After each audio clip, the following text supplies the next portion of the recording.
Buenas, bienvenidos a Disperso Tiempo Escaso, un podcast que se graba desde mi nueva conexión a internet. Y sí, resulta que tengo nueva conexión a internet, aunque realmente no es tan nueva, no me he cambiado de compañía. Lo que ha ocurrido es que yo aquí en esta casa tenía una conexión con Euskaltel, como tenía el anterior propietario de este piso. Y esta conexión de Euskaltel era de lo que se conoce como fibra mixta, creo que se llama. Y que lo que tiene de particular es que, vale, en la parte central de la red, en pues los nodos gordos, por explicarlo así de forma clara, y lo que llega hasta el edificio, pues sí que hay fibra. Pero la última parte de este camino ya no es fibra, sino que era cable coaxial del de toda la vida, del mismo que llega a la antena de tu televisor. Y eso es lo que teníamos. Una de las particularidades de este tipo de conexión es que, bueno, la descarga podía ser bastante alta, o por lo menos similar a las conexiones que puedes tener directamente con fibra, pero la velocidad de subida era mala, realmente mala. ¿Y qué ha ocurrido? Bueno, pues resulta que Euskaltel, como he dicho, que es la que provee este servicio, hace un año anunció, año y algo, anunció que en 3 años todas sus conexiones pasarían de ser de este tipo, de fibra, ¿cómo decirlo? De fibra híbrida, a ser de fibra completa, ¿no? FTTH creo que se llama. Bueno, pues eso, que ya no habrá un cable coaxial que llega desde el sitio donde se conecta en el edificio hasta la casa, ¿no? Sino que ya todo será fibra en todo el camino. Muy bien, pues en eso estaba, en eso yo vivía relativamente despreocupado con la fibra híbrida, hasta que de repente recibo una llamada en casa diciendo que son de Euskaltel, que me van a cambiar a tener fibra completa y que no tiene ningún coste por mi parte, ¿vale? Lo van a hacer todo por su propio interés realmente, ¿vale? Porque por un lado la oferta con la fibra híbrida se queda muy por detrás de lo que ofrece cualquier otro competidor. Y eso, obviamente, implica que sea difícil conseguir clientes y que incluso a los que ya tienen se les vaya. Pero, por otro lado, por lo que he oído, también el tema de la fibra híbrida, que al fin y al cabo tiene esa parte de cable de cobre, de coaxial, bueno, no sé si es cobre, pero coaxial, ¿no? Implica el uso de electricidad y la electricidad está muy cara. O sea, aunque va a ser muy costoso el cambio de la fibra a largo plazo y por el coste de la energía, en principio debería resultarles más económico que la solución que ahora tienen. Por lo menos eso me han contado, porque no he conseguido información por internet al respecto. Si alguno me podéis referenciar, alguna noticia, alguna información que explique la diferencia de consumo de energía de las dos tipos de conexión, pues lo agradeceré. Pero bueno, de momento me lo creeré porque tiene sentido, realmente. Y eso también explica por qué hacen este cambio de motu propio y sin ni siquiera haber emitido ninguna reclamación de ninguna forma. Bueno, pues volviendo al tema, yo recibí una llamada, estas típicas de estilo teleoperador cuando te llaman por la tarde en la hora de la siesta, diciendo que me iban a cambiar sin coste alguno. Claro, ahí saltan todas las alarmas, ¿no? Seguro que sin coste alguno. Esto no tendrá algo por ahí escondido. Siempre todos estamos ya sobre aviso con este tipo de llamadas y es posible, es más que fácil que te creas que no son verdad. Pero bueno, en este caso tampoco tenía mucho misterio la cosa porque no me comprometía a nada y lo único que tenía que hacer era quedar alguna hora con el instalador que iba a venir a cambiar la fibra. Así que bueno, buscamos un momento que nos viniera bien en el calendario y quedé con el instalador. Bueno, pues así estábamos y hasta que llega el día, aparto los muebles porque el sitio donde está la fibra pues está detrás de unos muebles, tengo que mover la mesa del despacho con todo el follón de ordenadores y cables que eso implica. Un incordio, os podéis imaginar. Supongo que en la mayoría de las casas el tema será parecido. No suelen estar a la vista estos cables. En fin, tengo todo preparado y espero pacientemente a que venga el instalador, que se presenta ahí muy ufano en casa y me empieza a preguntar pues cómo están un poco instaladas las cosas. Tampoco mucho, ¿eh? Me pide algo para poder subirse. No trae ni una escalera ni nada parecido. Y bueno, yo le proporciono algo para que pueda ir mirando, abre la caja de registro, va mirando, me pregunta dónde están las cajas de registro del relleno.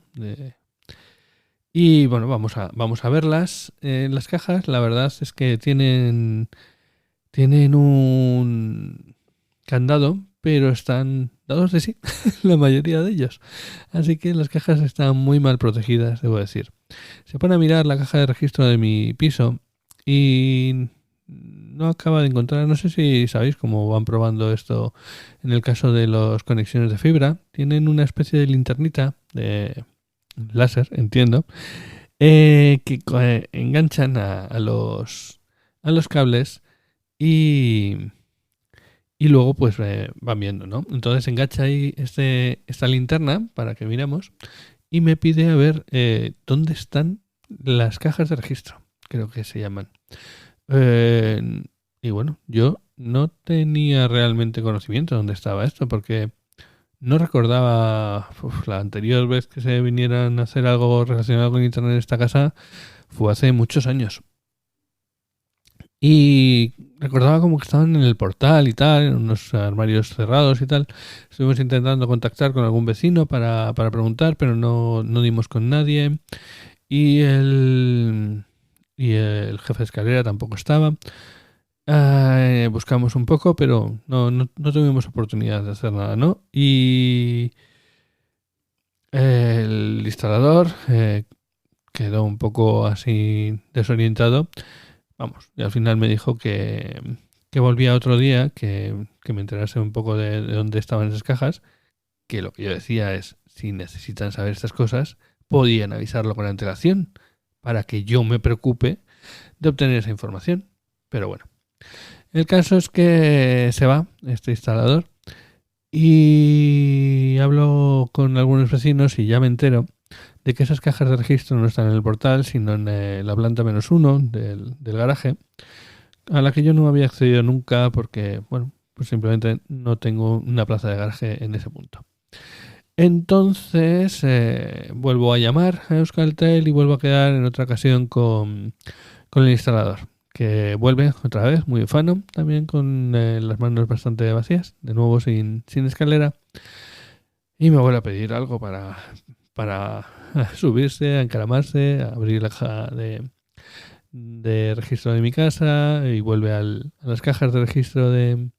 Bueno, le estoy dando el nombre de caja de registro, no sé si es así. Bueno, las cajas estas donde están todos los cables en cada planta. Vuelvo a poner la linterna y ya bajamos hasta la planta -1, donde están ahí las cajas de registro, ¿no? Una especie de cajas marrones alargadas con el símbolo de Vodafone, que tienen a la derecha como una puertecita, ¿vale? Lo primero que me sorprende de esto es el terrible lío de cables que hay en esas cajas. O sea, Internet funciona de milagro. Y más en estos días en que dependemos totalmente del Internet de nuestras casas porque estamos teletrabajando en ellas, me parece absolutamente milagroso que no tengamos problemas al respecto. porque es un milagro, en serio. Es un milagro que sigan funcionando las cosas. Pero bueno, volviendo a la historia. Como digo, mi instalador, viendo que estas cajas que he descrito estaban bastante altas, ya no le vale con una simple silla. Así que me pide a ver si tengo alguna otra cosa. Así que allí me veo teniendo que ir al trastero a buscar una escalera para el instalador. ¿Qué digo yo? ¿Y si yo no tuviera una escalera, qué habría hecho este hombre? ¿Empezar a trepar como Spiderman? En fin, el caso es que se sube a la escalera y empieza a revisar los cables. Las cajas de CDs, creo que le llaman o algo así. No sé, hay unas cajas ahí como si fuera un cambiador de CDs antiguo, ahí con un montón de plantas de distintas páginas en esas cajas. Y bueno, y en esa maraña de cables. El caso es que no acabo de encontrar ningún sitio por donde se vea la luz que acabamos de meter. Así que tenemos que volver a mi planta y volvemos a buscar ahí a ver si hay algún otro cable. Dice que en mi planta no lo hay. Vamos a la más arriba, vamos más abajo. En este caso, en este momento yo ya empezaba a sentirme un poco como Asterix en cuando está en el cómic este en el que hay varias pruebas, ¿no? Y una de ellas es el de administración, que tienen que ir planta para arriba, planta para abajo, buscando documentos. Bueno, pues algo parecido, pero buscando el cable que funcione en alguna de las plantas de mi edificio. Y así andamos, y hasta que por fin, en la última que miramos, esto siempre pasa, por fin encuentra una que tiene luz que llega hasta abajo, ¿vale? Hasta donde están las cajas de registro. Y bien, pues ya tenemos localizado por lo menos el sitio donde enganchar la fibra. Siguiente paso. Va a tener que hacer, claro, va a tener que coger y va a subir o llevar esa fibra desde esa planta en la que por fin le ha funcionado hasta mi planta. Pero bueno, por lo visto eso es un plan menor y un problema menor. Y debe ser algo que se encuentran habitualmente, por lo que me dan a entender. Pero bueno, vamos hasta mi casa. Y yo le enseño el sitio en donde ahora mismo sale el cable de coaxial en donde se conecta al internet. Lo mira, lo remira, le bufa y el caso es que finalmente, bueno, pues lo abre, ve que ese cable en realidad está, bueno, pues pasa luego por unos enchufes que hay a su lado y acaba desapareciendo hacia arriba. No le gusta. Y coge la guía, que es una especie de cable fuerte que tienen para pasar por esos agujeros, y empieza a meterla por ese camino, ¿no? Y nada, y le da con fuerza en varias ocasiones hasta que se queda bloqueada y ya no avanza. Y no avanza, lo está mirando, se queda pensando y me dice, esto, cuando os lo metieron, ¿quién lo metió y tal? Yo ni idea, esto lo hicieron antes de que yo comprara este piso.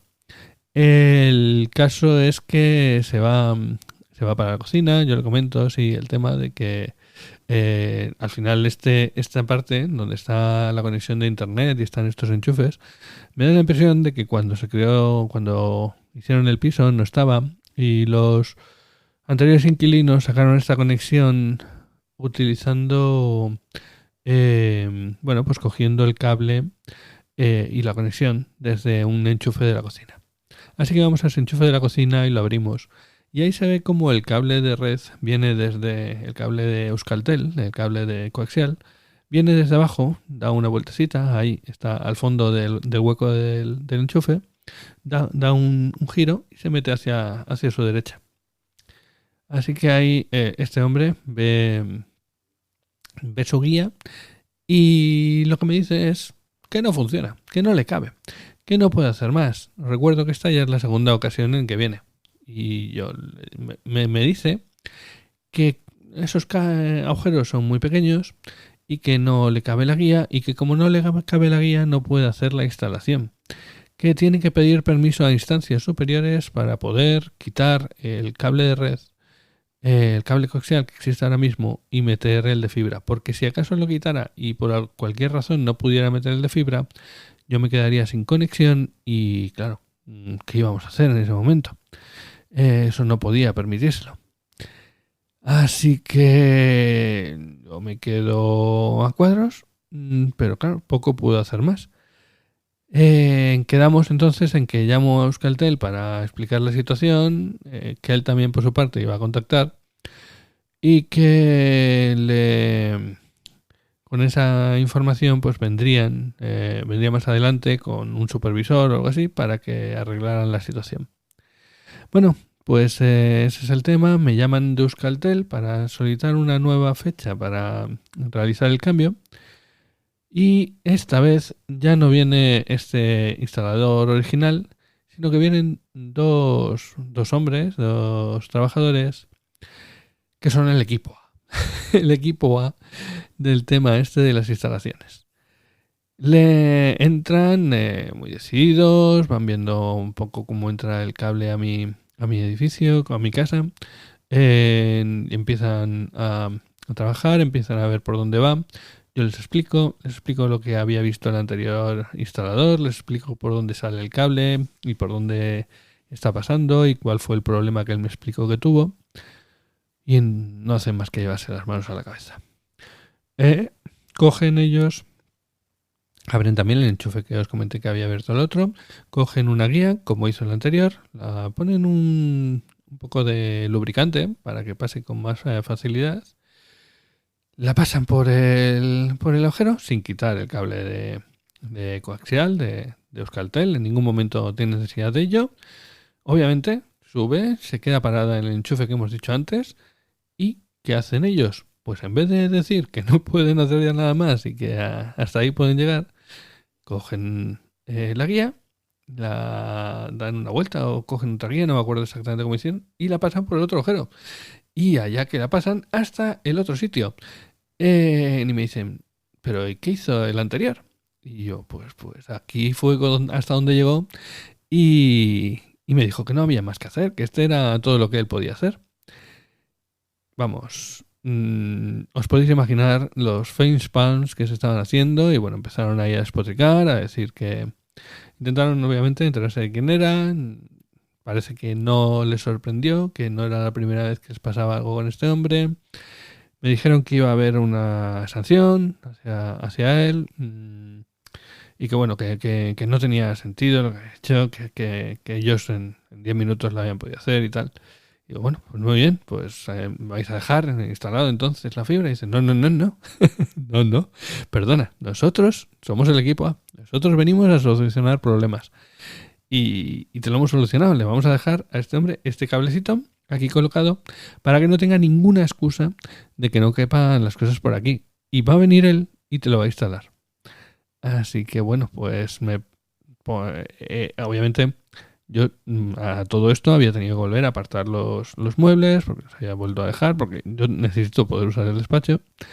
Y bueno, pues se arregla la cosa para que al día siguiente, hoy, volviera este instalador y colocase ya las cosas, ¿no?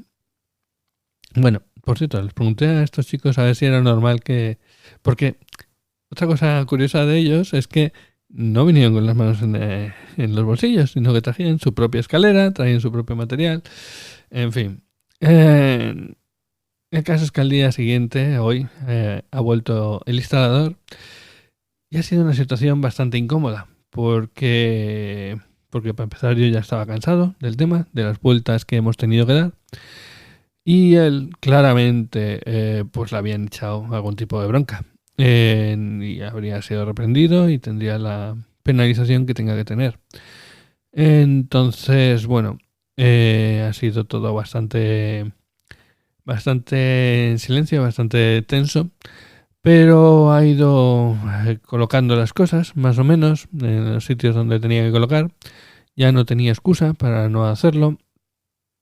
Aún así, debo decir que han colocado el cable de fibra nuevo, pero el cable coaxial antiguo me lo ha dejado ahí metido. Y yo le decía, pero porque ya les había preguntado al equipo a ver si el cable coaxial lo quitaban o no.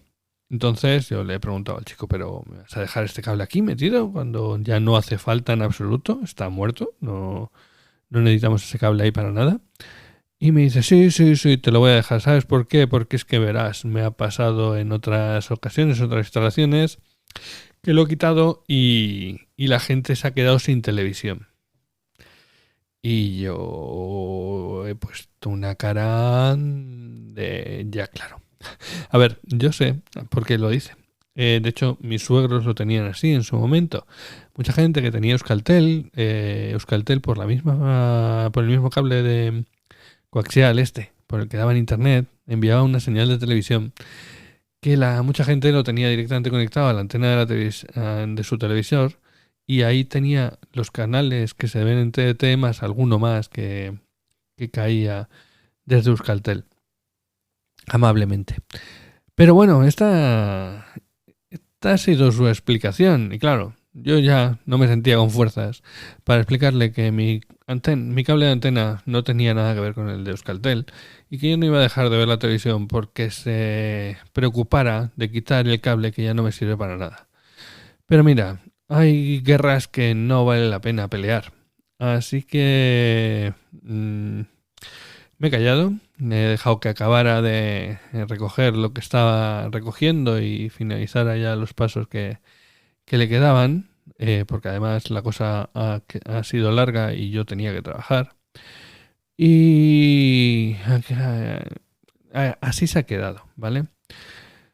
¿Cuál es la moraleja de la historia? Pues no lo sé, no tengo una buena moraleja. Pues a lo mejor que te intentes esforzar en tu trabajo, porque cuando no te esfuerzas, cuando pasas de todo, aunque creas que la gente no se da cuenta, al final las cosas se notan. Se notan cuando se quieren hacer bien y cuando no se hacen bien.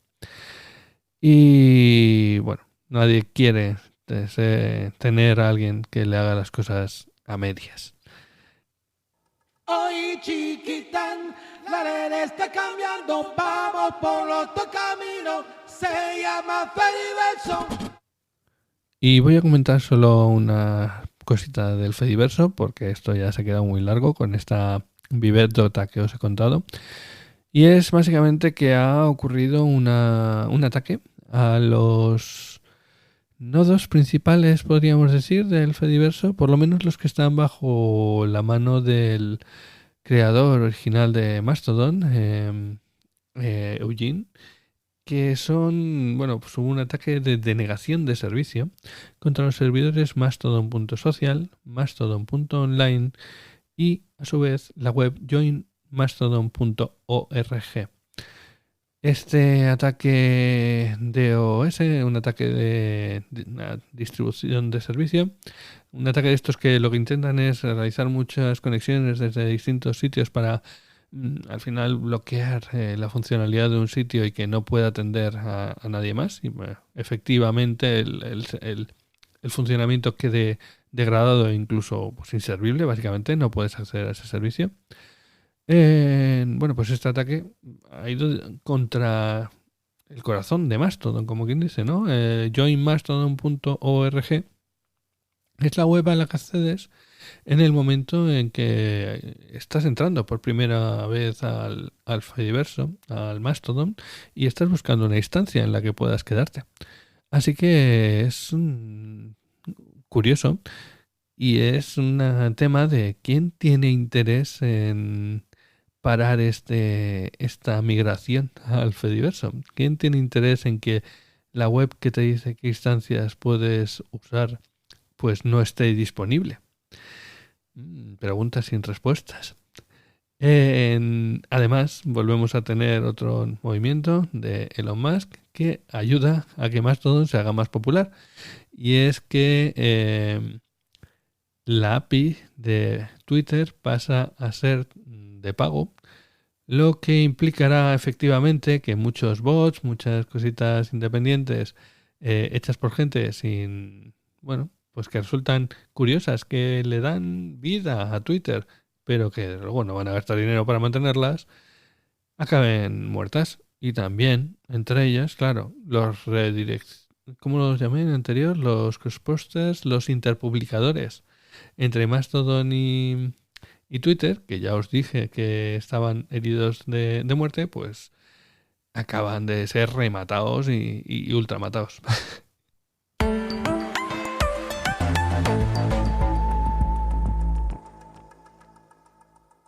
Aquí acaba este episodio del podcast, que hasta ahora estaba en mi cabeza y que ahora está en la de todos vosotros. Así que tratadlo bien y compartidlo si os ha gustado.